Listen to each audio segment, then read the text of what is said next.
Bismillah, Assalamualaikum warahmatullahi wabarakatuh. Adik-adik, gimana kabarnya hari ini? Alhamdulillah, hari ini kita dapat pelajari sejarah kebudayaan Islam yang mana bertemakan mengetahui masa kanak-kanak Nabi Muhammad SAW. Sebelum belajar, mari kita baca doa dahulu bersama-sama. Bismillahirrahmanirrahim.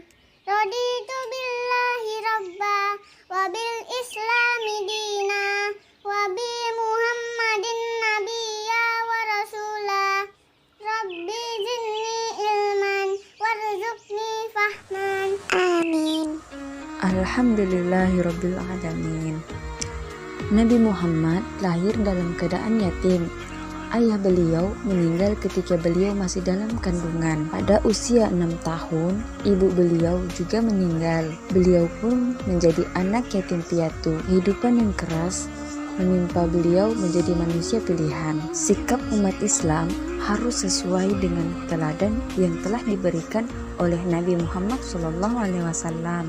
Kelahiran Nabi Muhammad didahului oleh peristiwa serangan pasukan gajah ke Mekah.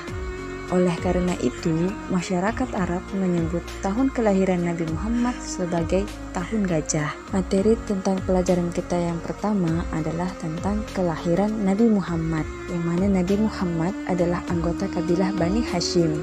Kabilah ini memiliki kedudukan yang mulia di kalangan suku Quraisy. Kakek beliau yang bernama Abdul Muthalib merupakan salah satu kepala suku Quraisy. Beliau memegang jabatan Siqayyah atau pengawas sumur Zam-Zam.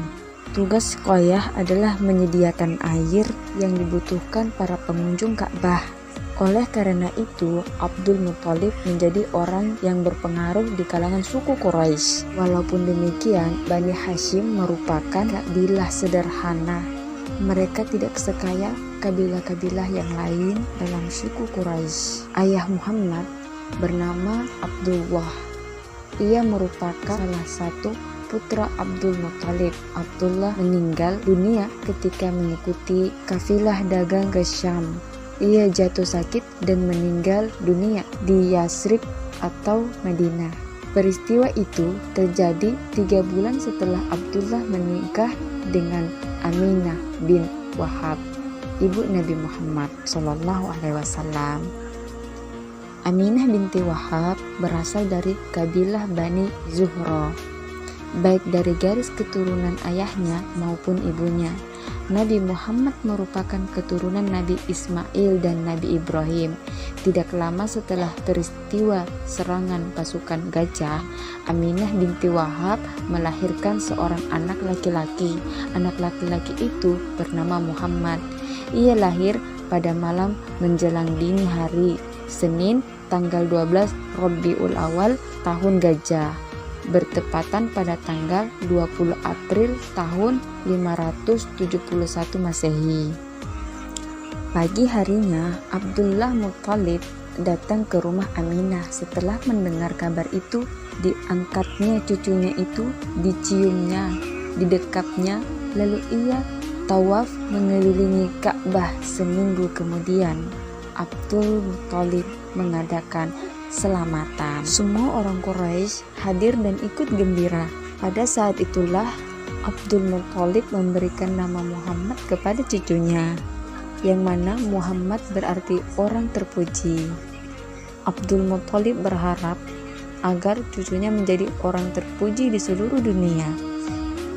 Inilah silsilah Nabi Muhammad SAW. Kemudian yang kedua, yaitu Muhammad dalam masa asuhan. Menurut kebiasaan orang Arab, anak-anak yang baru lahir disusukan kepada wanita desa. Udara desa yang bersih sangat baik bagi pertumbuhan anak. Pergaulan masyarakat desa juga sangat baik. Penduduk Mekah berharap anak-anak mereka dapat tumbuh sehat dan memiliki sopan santun yang baik. Selain itu, anak-anak akan fasih berbahasa Arab apabila mereka tinggal di desa. Demikian juga Muhammad.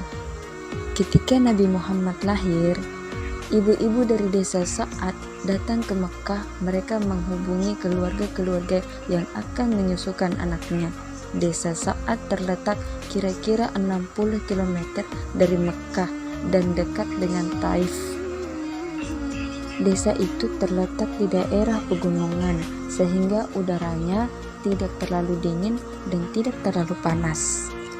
Ibu-ibu itu berharap dapat mengasuh anak-anak orang kaya sehingga mendapatkan upah yang banyak. Di antara ibu-ibu itu terdapat wanita bernama Halimah binti Abi Du'aib As-Sa'idiyah. Keluarganya termasuk keluarga miskin. Ia juga berharap bisa mengasuh anak orang kaya. Ketika menemui Aminah, ia belum mengambil keputusan karena Aminah juga orang miskin. Kemudian Halimah menemui suaminya yang bernama Haris. Halimah mengatakan bahwa ia telah keluar masuk lorong untuk mencari anak asuh. Akan tetapi Halimah tidak menemukan anak kecuali seorang anak yatim.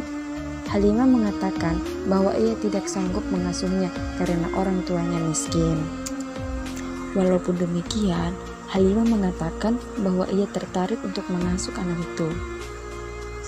Anak itu memiliki wajah yang berseri-seri serta pandangannya yang tajam. Haris kemudian mendesak Halimah agar mengambil anak itu. Akhirnya Halimah mengambil Nabi Muhammad, Abdul Muthalib dan Aminah pun melepaskannya dengan senang hati.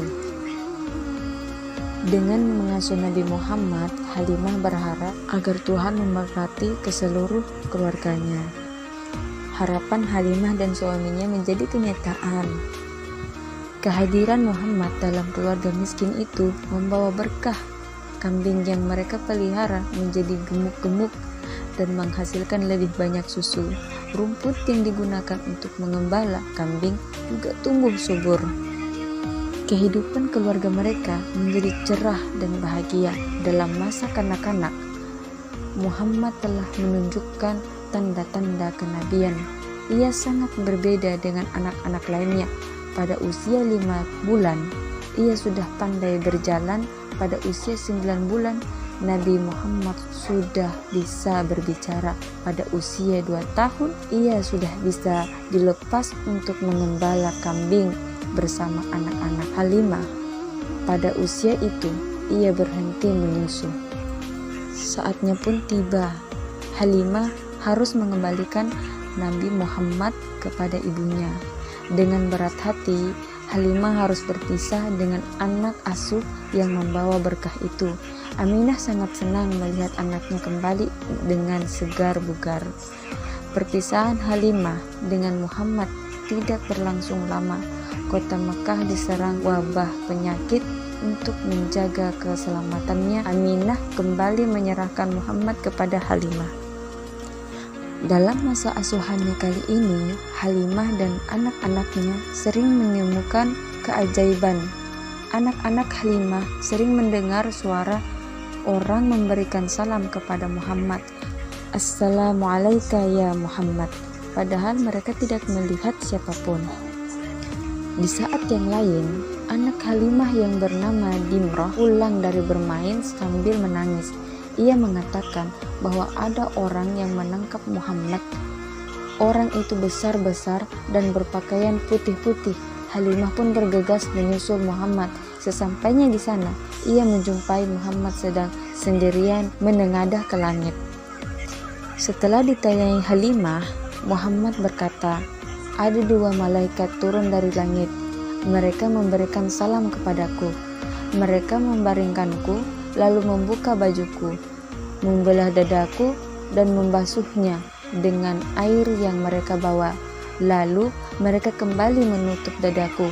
Aku tidak merasa sakit dan tidak ada bekasnya." Kedua malaikat itu baru saja menghilang ke angkasa. Sejak kejadian itu, Halimah merasa takut. Ia merasa tidak mampu lagi mengasuh Muhammad. Pada usia 4 tahun, Halimah mengembalikan Muhammad kepada Aminah. Pada suatu hari, Aminah membawa Muhammad untuk berziarah ke makam ayahnya di Yasrib atau Madinah. Mereka ditemani seorang pembantu wanita yang bernama Ummu Aiman. Setelah berziarah dan mengunjungi beberapa keluarganya di Yasrib, mereka pulang ke Makkah. Setibanya di kampung Abwa, Aminah mendadak jatuh sakit. Kampung itu lebih kurang berjarak 30 meter dari Yasrib. Beberapa hari kemudian, Aminah pun meninggal dunia. Dia dimakamkan di kampung tersebut. Sesampainya di Makkah, Abdul Muthalib menyambut kedatangan Muhammad dan Ummu Aiman dengan rasa haru dan duka. Dalam usia 6 tahun, Muhammad diasuh oleh kakeknya. 2 tahun kemudian, Abdul Muthalib meninggal karena sakit tua. Sebagai gantinya, Abu Thalib kini mengasuh Muhammad. Di antara paman-pamannya, hanya Abu Thalib yang menyerupai kakeknya. Walaupun miskin, ia sangat disegani dan dihormati oleh masyarakat suku Quraisy. Alhamdulillahirrahmanirrahim. Nah, adik-adik, untuk pembelajaran kita hari ini cukup sampai di sini dulu. Semoga apa yang kita pelajari hari ini bermanfaat dan berguna untuk kita semua. Wassalamualaikum warahmatullahi wabarakatuh.